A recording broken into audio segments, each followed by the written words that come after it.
Hi all, welcome back to my YouTube channel. So ಈಗ ನಾವು ಗದ್ದೆ ನಾಟಿ ಮಾಡೋದಕ್ಕೆ ಹೋಗ್ತಾ ಇದ್ದೀವಿ ಹೊಲದ ಹತ್ರ. ಇವತ್ತು ತುಂಬ ಚೆನ್ನಾಗಿರುತ್ತೆ ನಾಟಿ ಮಾಡೋದು. ಮನೆಯಿಂದ ಹೊಲದ ಹತ್ರ ಹೊಲದ ಹತ್ರ ಹೋಗೋದಕ್ಕೆ ಒಂದು 500 ಮೀಟರ್ ಆಗುತ್ತೆ. ತುಂಬ ಚೆನ್ನಾಗಿರುತ್ತೆ. ಎಲ್ಲರೂ ಅಕ್ಕಪಕ್ಕ ಎಲ್ಲರೂ ಅಲ್ಲೇ ನಾಟಿ ಮಾಡ್ತಾ ಇರ್ತಾರೆ. ಸೊ ಅಮ್ಮ ತಿಂಡಿ ಎತ್ಕೊಂಡು ಹೋಗ್ತಾ ಇದ್ದಾರೆ, ಯಾಕಂದರೆ ನನ್ನ ಪಾಪನ ಎತ್ಕೊಂಡಿದ್ದೆ ಅಲ್ವಾ. ಮತ್ತು ಅಲ್ಲಿ ಹೇಮಾವತಿ ಡ್ಯಾಮ್ ತುಂಬಿರೋ ನೀರೆಲ್ಲ ಅಲ್ಲಿಗೆ ಬಂದು ಸ್ಟೋರ್ ಆಗುತ್ತೆ. ಸೊ ನಾನು ಹೋಗ್ತೀನಿ ಆಟ ಆಡೋಕ್ಕೆ ಅಂತ ಆಟ ಮಾಡ್ತಾಯಿದ್ದೆ, ಆದರೂ ನಾನು ಬಿಟ್ಟಿಲ್ಲ. ಕೈ ಹಿಡ್ಕೊಂಡೇ ಕರ್ಕೊಂಡೋದೆ, ಯಾಕಂದರೆ ಸ್ವಲ್ಪ ಸ್ಲಿಪ್ ಆಗ್ತಾ ಇರುತ್ತೆ. ನೀರು ಹೋಗಿ ಹೋಗಿ ಹಸ್ರಾಗಿರುತ್ತಲ್ವ, ಪಾಚಿ ಕಟ್ಟಂಗಾಗಿರುತ್ತೆ. ಕೈ ಇಟ್ಕೊಂಡೇ ದಾಟಿಸ್ದೆ. ಆ ಹೊಳೆ ಹತ್ರ ಬಿಟ್ಬಿಟ್ಟು ಅದನ್ನು ದಾಟಿ ಮುಂದೆ ಹೋದರೆ ಅಲ್ಲಿ ನಮ್ಮ ತೋಟ ಸಿಗುತ್ತೆ.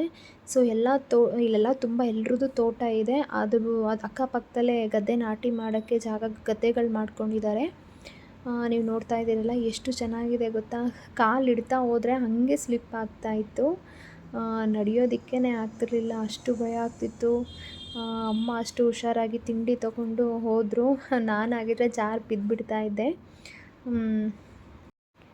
ಎಲ್ಲರೂ ಈ ಟೈಮಲ್ಲೇ ಹಾಕೋದು.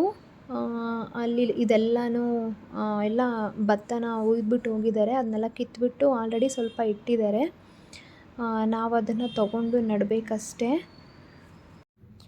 ಎಲ್ಲರೂ ಬಂದಿದ್ದಾರೆ. ಎಲ್ಲ ಮನೇಲಿ ಕೆಲಸ ಮುಗಿಸ್ಕೊಂಡು ತಿಂಡಿ ತಿಂದ್ಕೊಂಡು, ತಿಂಡಿ ತಿಂದಿಲ್ಲ ಅಂತ ಅಂದರೆ ನಾವು ತೊಗೊಂಡು ಹೋಗಿರ್ತೀವಿ. ತಿಂತಾರೆ, ಹಾಗೆ ಕೆಲಸ ಶುರು ಮಾಡ್ತಾರೆ. ಎಲ್ಲ ಮಾತಾಡ್ಕೊಂಡು ಕೆಲಸ ಶುರು ಮಾಡಿದ್ರೆ ತುಂಬ ಚೆನ್ನಾಗಿರುತ್ತಲ್ವ. ತುಂಬ ಚೆನ್ನಾಗಿತ್ತು. ಆಲ್ರೆಡಿ ಆ ಕಡೆ ಹೊಲದಲ್ಲಿ ಕೆಲಸ ನಡೀತಾ ಇತ್ತು.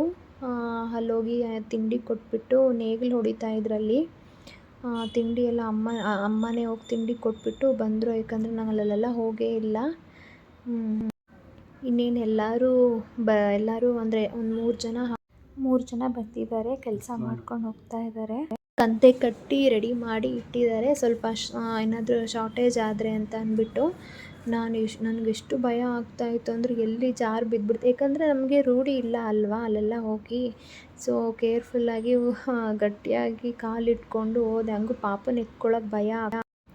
ನಾನು ಯಾವತ್ತೂ ಮಾಡಿಲ್ವಲ್ಲ, ಸೊ ಇದೊಂದು ಸತಿ ನೋಡೋಣ ಹೆಂಗಿರುತ್ತೆ ಅಂದ್ಬಿಟ್ಟು ಹೋಗಿ ನಾನು ಅವ್ರ ಜೊತೆ ಕೂತ್ಕೊಂಡು ಸ್ವಲ್ಪನೇ ಹೇಳಿಸ್ಕೊತಾ ಇದ್ದೆ. ಅಂದರೆ ಚೆನ್ನಾಗಿರುತ್ತಲ್ವ ಮಾತಾಡಿಕೊಂಡು ಕಿತ್ಕೊಂಡು ಕೀಳುವಾಗ ಅದು ಬರ್ತಾನೆ ಇರಲಿಲ್ಲ, ಬರೀ ಗರಿ ಮಾತ್ರ ಬರ್ತಿತ್ತು. ಅಷ್ಟು ಗಟ್ಟಿಯಾಗಿ ಅಂಟ್ಕೊಂಡ್ಬಿಟ್ಟಿತ್ತು.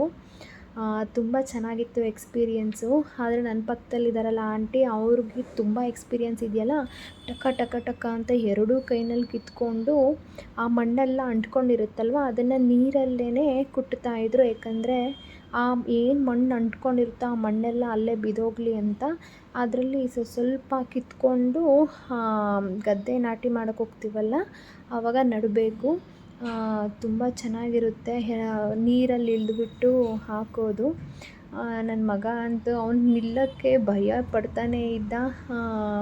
ಎಲ್ಲಿ ಜಾರಿ ಬೀಳ್ತೀನಿ ಅಂತಲೇ ಇರೋನು. ಪಾಪ ಬಿಸಿಲು ಬೇರೆ. ತುಂಬ ಚೆನ್ನಾಗಿತ್ತು. ಇವೆಲ್ಲ ಅಂದರೆ ಸ್ವಲ್ಪ ಒಂದು 4-5 ಕಂತೆ ಮಾತ್ರ ಕಿತ್ಬಿಟ್ಟು ಅದನ್ನು ಕಟ್ಟಿ ಸೈಡಿಗೆಲ್ಲ ಎತ್ತಿಟ್ಟು ಅದನ್ನು ಶಾರ್ಟೇಜ್ ಆದಾಗ ಹಾಕೋಣ ಅಂದ್ಬಿಟ್ಟು ಒಂದು 2-3 ಆಳು ಬಂದಿದ್ರಲ್ಲ, ಅವ್ರ ಕೈಲೆಲ್ಲ ಕಿತ್ತಿಸ್ಬಿಟ್ಟು ರೆಡಿ ಮಾಡಿಸ್ತಾ ಇದ್ವಿ. ಸೊ ತುಂಬ ಚೆನ್ನಾಗಿತ್ತು ನೋಡಿ. ಅದು ಬರ್ತಾನೆ ಇರಲಿಲ್ಲ, ಎಷ್ಟು ಕಿತ್ತರೂ ಗಟ್ಟಿಯಾಗಿ ಎಳೆದು ಕೀಳ್ತಾ ಇದ್ದೆ. ಆದ್ರೂ ಯಾಕಂದರೆ ಬರೀ ಗರಿ ಬರ್ತಿತ್ತಲ್ಲ, ಭಯ ಆಗ್ತಾಯಿತ್ತು. ನನ್ನ ಮಗ ಆಟ ಮಾಡ್ತಾನೇ ಇದ್ದ, ನಾನು ಹೋಗ್ತೀನಿ ಮನೆಗೆ ಹೋಗ್ತೀನಿ, ಎತ್ಕೋ ಅಂತ.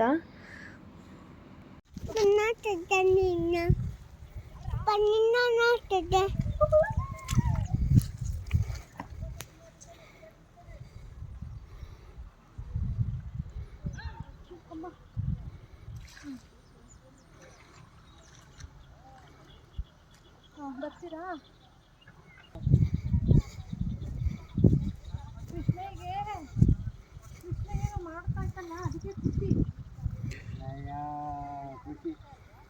ನನ್ನಿಂದವಾ ಅಲ್ಲಿ ಕೋಡಿ ತಕ್ಕ ಬೇರೆ ಹೋಗ್ಬೇಕು, ಕೋಡಿ ಬಗಿತಾರೆ ನಮ್ಮನ್ನು ಹೊಡ್ಲೇ ಅಲ್ಲಿ ಪೈಪ್ ಹೊಂಟಾವ್ರೆ, ಅಲ್ಲಿಗೆ ಬೇರೆ ಹೋಗಿ ಪಾಪು ಬೇರೆ ಅಳ್ತಾ ಇದ್ದ ಅಲ್ವಾ, ಹಂಗಾಗಿ ಎತ್ಕೊಂಡು ನಾನು ಮನೆಗೆ ಹೋಗೋಣ ಅಂದ್ಬಿಟ್ಟು ಬಂದುಬಿಟ್ಟೆ. ಯಾಕಂದರೆ ಇಷ್ಟ ಇತ್ತು ಹಾಕ್ಬಿಟ್ಟು ಒಂದು ಸ್ವಲ್ಪ ಆದರೂ ಒಂದು ಕಂತೆ ಆದರೂ ಹಾಕ್ಬಿಟ್ಟು ಹೋಗೋಣ ಅಂತ. ಆದರೆ ಅವ್ನು ತುಂಬಾ ಹಠ ಮಾಡ್ತಾಯಿದ್ದ. ಮನೆಗೆ ಬಂದು ಮಧ್ಯಾಹ್ನಕ್ಕೆ ಅಡುಗೆ ಮಾಡಬೇಕಾಗಿತ್ತು. ಸೊ ಮನೆ ಹಿಂದೆಗಡೆ ಹೊಲ ಉಳಿಸ್ತಾ ಇದ್ವಿ, ಅಲ್ಲಿ ಟ್ಯಾಕ್ಟ್ರು ಬೇರೆ ಬಂದಿದೆ ಹೋಗು ಅಂತ ಹೇಳಿದ್ರು. ಅಲ್ಲಿಂದ ಬಂದು ಅವರೆಕಾಯಿ ಇತ್ತು, ಸಾಂಬಾರು ಮಾಡೋಣ ಅಂದ್ಬಿಟ್ಟು ಅವರೆಕಾಯಿ ಎಲ್ಲ ಬಿಡಿಸಿ ಇಡ್ತಿದ್ದೆ. ಅದರಲ್ಲೂ ನನ್ನ ಮಗ ಬಿಡ್ತಾನೇ ಇರಲಿಲ್ಲ, ತುಂಬಾ ತೀಟೆ ಮಾಡ್ತಾನೆ ಇರೋನು. ಅವನು ನೋಡ್ಕೊಬೇಕಾಗಿತ್ತು. ಆಚೆಗಡೆ ಹೋಗಿ ನೀರು ಚೆಲ್ಲೋದು ಹಿಂಗೆಲ್ಲ ಮಾಡ್ತಾನೆ ಇರ್ತಿದ್ದ. ಸೊ ಬೇಗ ಅವರೆಕಾಯಿ ಎಲ್ಲ ಬಿಡಿಸ್ಬಿಟ್ಟು ಸಾಂಬಾರಿಗೆ ರೆಡಿ ಮಾಡಿಕೊಂಡೆ. ಅಮ್ಮ ನಾನು ಬಂದು ಹೆಲ್ಪ್ ಮಾಡ್ತೀನಿ ಅಂತ ಹೇಳಿದ್ರು. ಅವರೇ ಮಾಡಿದ್ರು ಸಾಂಬಾರು ಕೂಡ, ಯಾಕಂದರೆ ಜಾಸ್ತಿ ಜನ ಹಾಳಿಗೆ ಮಾಡಬೇಕಾಗಿತ್ತಲ್ವ. ಎಲ್ಲನೂ ಅವರೇ ಮಾಡಿದ್ರು. ನಾನು ಬಿಡಿಸಿ ಎಲ್ಲನೂ ವಾಶ್ ಮಾಡಿ ರೆಡಿ ಮಾಡಿಟ್ಟಿದ್ದೆ. ಬಂದೆಲ್ಲ ಸಾಂಬಾರು ಮಾಡಿ ಹೋದರು. ಮನೆ ಹಿಂದೆಗಡೆ ಯಾರಾದರೂ ಇದ್ದರೆ ಬಿಟ್ಬಿಟ್ಟು ಬರೋಣ ಪಾಪುನ ಅಂದ್ಬಿಟ್ಟು ಹೋಗಿದ್ದೆ. ಅಷ್ಟರಲ್ಲಿ ಟ್ಯಾಕ್ಟ್ರು ಬಂದಿತ್ತು, ಕೆಲಸ ಮಾಡ್ತಾಯಿದ್ರು. ಡೀಸೆಲ್ ಖಾಲಿ ಆಗೋಯಿತು ಅಂತ ಅಣ್ಣ ಡೀಸೆಲ್ ತರೋದಕ್ಕೆ ಹೋದರು. ಅಪ್ಪ ಜೋಳ ಹಾಕ್ತಾಯಿದ್ರು, ಅವ್ರ ಹತ್ರನೇ ಬಿಟ್ಬಿಟ್ಟು ಮನೆಗೆ ಹೋದೆ ಸಾಂಬಾರು ರೆಡಿ ಮಾಡ್ಕೊಳ್ಳೋಣ ಅಂದ್ಬಿಟ್ಟು. ಸೊ ಇವತ್ತಿನ ವ್ಲಾಗ್ ಇಲ್ಲೇ ಎಂಡ್ ಮಾಡ್ತಾಯಿದ್ದೀನಿ. ಇಷ್ಟ ಆಗಿರೋ ದಯವಿಟ್ಟು ಲೈಕ್ ಮಾಡಿ, ಕಮೆಂಟ್ ಮಾಡಿ, ಸಬ್ಸ್ಕ್ರೈಬ್ ಮಾಡಿ ನನ್ನ ಚಾನಲ್ನ.